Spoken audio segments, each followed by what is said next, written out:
À notre collègue Albéric de Montgolfier pour le groupe Les Républicains.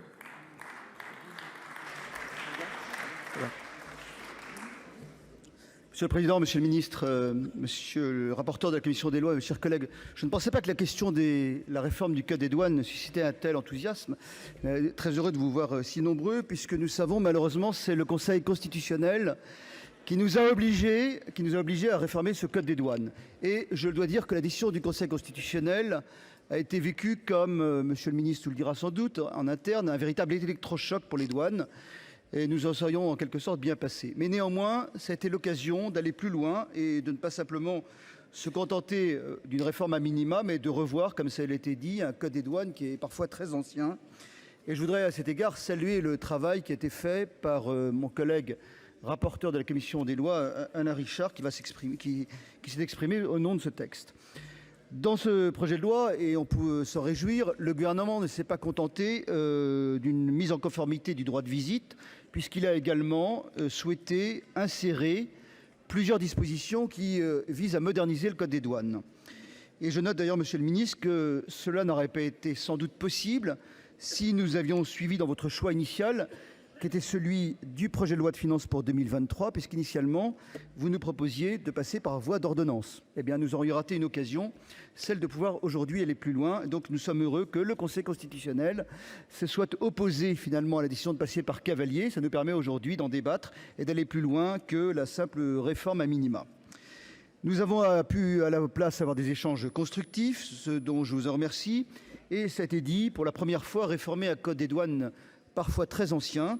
Il s'agit en effet de considérer que les évolutions sont nombreuses. Je pense par exemple aux évolutions en matière technologique qui n'étaient pas intégrées dans un texte qui a des dizaines d'années. Et il fallait donc l'adapter également au changement de comportement des organisations criminelles. Je pense par exemple au blanchiment, je pense à l'utilisation des cryptoactifs. Prenons l'exemple des flux d'argent et du blanchiment.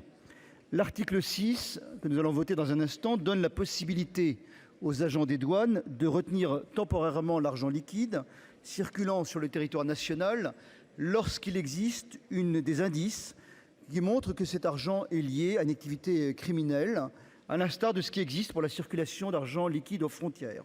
On ne peut en effet pas lutter contre les flux illicites si on ne lutte pas en parallèle avec contre les flux financiers.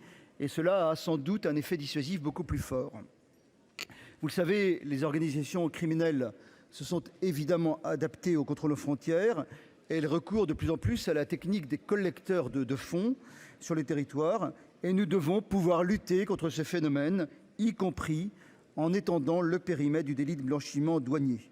Et désormais, autre signe d'adaptation, ce périmètre, ce délit inclura désormais les opérations de blanchiment qui sont effectuées, c'est de plus en plus nombreux, avec des cryptoactifs, avec des crypto-monnaies. Et là aussi, je le disais, il s'agit de répondre avec un certain coup d'avance aux organisations criminelles. Sur l'ensemble de ces articles, le Sénat a travaillé avec un même objectif en tête, celui de défendre les prérogatives des agents des douanes, tout en leur donnant les garanties nécessaires. Et la volonté était claire, nous la partageons, cela a été dit, encadrer sans entraver. Certains, j'ai entendu parler de compromis tout à l'heure, certains partageront disant c'est une contrainte. Pour moi, cet équilibre n'est pas une contrainte, il est au contraire la condition même du bon fonctionnement des douanes et de la portée opérationnelle du pouvoir des agents des douanes, et nous l'avons d'ailleurs vu avec le droit de visite.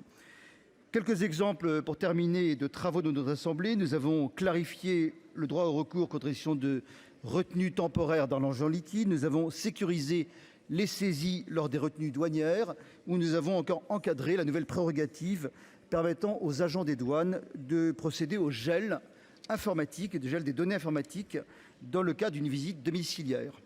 Nous avons également voulu donner sa pleine portée à la possibilité donnée à la douane de demander à ce que les contenus ayant constitué le moyen de commettre une infraction en ligne soient retirés ou rendus inaccessibles. Je crois que c'est une disposition très importante.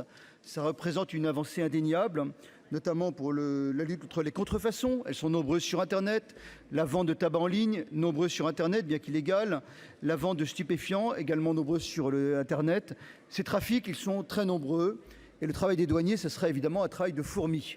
Et le seul moyen d'aller lutter contre ces multiplications des petites infractions, c'est de donner un pouvoir plus important aux douanes en permettant d'entraver la vente des marchandises en ligne en quelques jours. Et à l'initiative de la Commission des finances, vous le savez, le Sénat a encadré strictement ce dispositif et l'a rendu pleinement opérationnel en ajoutant une sanction à l'encontre des intermédiaires en ligne qui ne répondraient pas à la demande des douanes. En un mot, plutôt que d'aller essayer de rechercher toutes les infractions sur Internet, on met les plateformes en demeure de retirer la vente de marchandises prohibées, la vente de tabac en ligne, et si elle ne s'exécute pas, il y a un pouvoir de sanction. Notre groupe soutient également les autres dispositions du projet de loi, que ce soit la réserve opérationnelle, l'habilitation à gouverner, à légiférer par ordonnance, pour procéder à la recodification du code des douanes, ou encore le renforcement des sanctions pour le trafic de tabac. Je vous rappelle les chiffres, le ministre nous l'a rappelé en séance, 650 tonnes l'année dernière, c'est un record, malheureusement, qui est sans doute croissant avec l'augmentation du prix du tabac légal, et de plus en plus d'organisations criminelles se reportent des trafics de stupéfiants vers le trafic de tabac, qui est sans doute considéré comme moins risqué. Nous ne sommes pas pour autant naïfs. Renforcer les sanctions, ça ne permettra sans doute pas d'assécher les flux illicites, et nous avons beaucoup à attendre, en tous les cas, des différentes actions contre la lutte pour la vente de tabac illégal. Je termine avec les ajouts de notre Assemblée, notamment les échanges d'informations avec l'autorité judiciaire ou la police, le recours aux drones, et j'insisterai sur un dernier point, la lutte contre la fraude à la détaxe de la TVA. Alors, peut-être qu'on ne le sait pas encore assez, le TVA est l'impôt le plus fraudé. Des estimations de la Commission européenne, c'est de l'ordre de 20 à 25 milliards d'euros de perte de recettes. Et parmi cette fraude, il y a la fraude à la détaxe qui se pratique à la frontière au départ de la France. Et nous avons donc, sur ce point de fuite majeur, souhaité lutter contre ce schéma de fraude à la détaxe. Et j'espère que vous souscrirez à cette disposition.